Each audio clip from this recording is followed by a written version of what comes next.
নমস্কার, আমি মহুমা। তোমাদের সবাইকে স্বাগত স্পর্শ সেভেনে। আশা করি তোমরা সবাই ভালো আছো। যারা প্রথম থেকে সঙ্গ দিলে, যারা নতুন নতুন যুক্ত হচ্ছে, লাইক করছো, কমেন্ট করছো, সাবস্ক্রাইব করছো, শেয়ার করছো, অনেক ধন্যবাদ সঙ্গ দেওয়ার জন্য, সাপোর্ট করার জন্য। প্লিজ পজিটিভ থাক। তার সাথে এটাই বলবো, জেনারেটিং খোলা মন নিয়ে দেখো, যেটুকু মিলবে সেটুকু নাও, বাদ বাকিটুকু ছেড়ে দাও, জোর করে কিচ্ছু ফিট করো না। তোমাদের সবার প্রতি অনেক কৃতজ্ঞতা, ভালোবাসা। চলো 3টে কার্ড নেবো, দেখে নেবো তোমার পার্টনারের এনার্জি কেমন আছে এই মুহূর্তে, ঠিক এনার্জি কেমন আছে, তোমার পার্টনারের এনার্জি এই মুহূর্তে কেমন আছে, তোমার পার্টনারের এনার্জি এই মুহূর্তে কেমন আছে, 3টে কার্ড নিয়ে দেখে নেবো।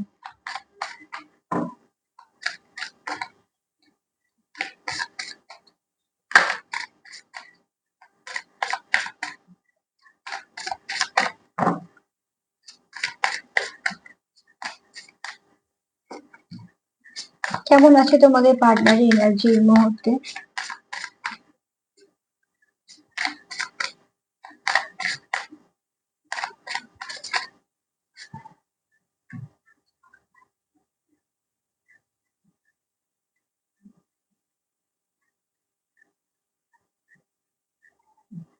পার্টনার এনার্জি কিন্তু খুব ভালো আছে, ঠিক আছে।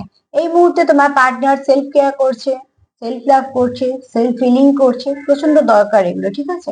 কোথাও একটা তার মনে হয় যে হয়তো এই ব্যক্তি হয়তো যোগায় ভর্তি হয়েছে, বা মেডিটেশন করছে, বা হয়তো জিমে ভর্তি হচ্ছে। মোট কথা নিজের একটু খেয়াল রাখছে, যেটা রাখা দরকার। আমি তো অন্তত অ্যাপ্রিসিয়েট করি, প্রয়োজন আছে, প্রত্যেক মানুষের নিজের কেয়ার করা প্রয়োজন আছে। এই ব্যক্তি নিজের কেয়ার করছে, কেননা এই ব্যক্তি এই সম্পর্কটাতেও ভালো চায়, ঠিক আছে। তার যদি কোথাও মনে হয় শ্যাডো ওয়ার্ক করা দরকার, মানে অ্যাকচুয়ালি আমাদের মধ্যে, প্রত্যেক মানুষের মধ্যে তো ভালো কিছু খারাপ থাকে। যতক্ষণ আমায় কেউ বলবে যে তোমার এটা খারাপ ওটা খারাপ, আমার মনে হবে আমার সব ঠিকঠাকই আছে। যদি আমি নিজে বুঝতে পারি যে হ্যাঁ সত্যি এটা আমার ঠিক নয়, তখন আমি একমাত্র নিজেকে পাল্টাবো। তো এই ব্যক্তি কোথাও মনে হয় যে আমার ব্যক্তিত্বের মধ্যে এইগুলো পরিবর্তন প্রয়োজন।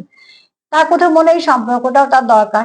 আর তার কোথাও মনে হয় যে সম্পর্কটাকে সুন্দর করা, বা একে অপরকে সাপোর্ট করাটা দরকার। এটা কেন তার মনে এসেছে? সেলফ লাভ, সেলফ ফিলিং শুরু করেছে বলে। যখন মানুষ নিজের ভুল বুঝতে পারে, তখনই একমাত্র মানুষ নিজের ভুল শুধরাতে পারে। তো ওটি অবশ্যই তার কোথাও মনে হয়েছে যে এইগুলো আমার মধ্যে পরিবর্তন করলে আমার মধ্যে হয়তো আমার ব্যক্তিত্বটা আরো ভালোর দিকে যাবে। ডেফিনেটলি তাই। তো সেখান থেকে সে সেই কাজটা করার জন্য তার মনে অনেকটা ফ্যামিলিয়ান এনার্জি গ্রো করেছে। তার মনে অনেকটা আগের থেকে নরম সরম হয়েছে, ঠিক আছে। এই ব্যক্তির ব্যক্তিত্বে অনেক ভালো কিছু পরিবর্তন এসছে, কারণ এই ব্যক্তি চায় তোমার সঙ্গে কানেক্ট করতে, এবং শুধু তাই নয়, একে অপরকে সাপোর্ট করে সম্পর্কটাকে নিয়ে চলতে। তো এই মুহূর্তে যদি বলি, 3টে কার্ড দেখে তোমার পার্টনার এনার্জি ভীষণভাবে পজিটিভ। এই ব্যক্তি এই মুহূর্তে একদমই নেগেটিভ নেই, ভীষণভাবে পজিটিভ। এবং এই ব্যক্তি পজিটিভিটির দিকেই যাচ্ছে। তো সেটাকে ক্লেম করো, পারলে সেটাকে ম্যানিফেস্ট করো। তাই না, পার্টনার যত পজিটিভ থাকবে, যত ভালো থাকবে, তত কিন্তু তোমাদের সম্পর্কটা আরো স্ট্রং হবে। সেটাও প্রয়োজন আছে। একটা অসুস্থ শরীর যেমন কাজ করতে পারে না, একটা অসুস্থ মনও কিন্তু কোথাও এগোতে পারে না। তো দুটো সুস্থ মনের দরকার। তো অতি অবশ্যই একে অপরকে সাপোর্ট করাটা ভীষণ দরকার সম্পর্কে, নাহলে সম্পর্ক টিকে থাকে না। সেখান থেকে ক্লেম করো ভালোটা, নেগেটিভিটি গুলোকে বাউন্ডারি দাও, পজিটিভিটি গুলোকে সবসময় নেওয়ার চেষ্টা করো। যদি আমার প্রোগ্রাম তোমাদের ভালো লাগে তো প্লিজ লাইক করো, কমেন্ট করো, সাবস্ক্রাইব করো, সাথে থাকো। সবাই ভালো থেকো। আজ এই পর্যন্তই। নমস্কার।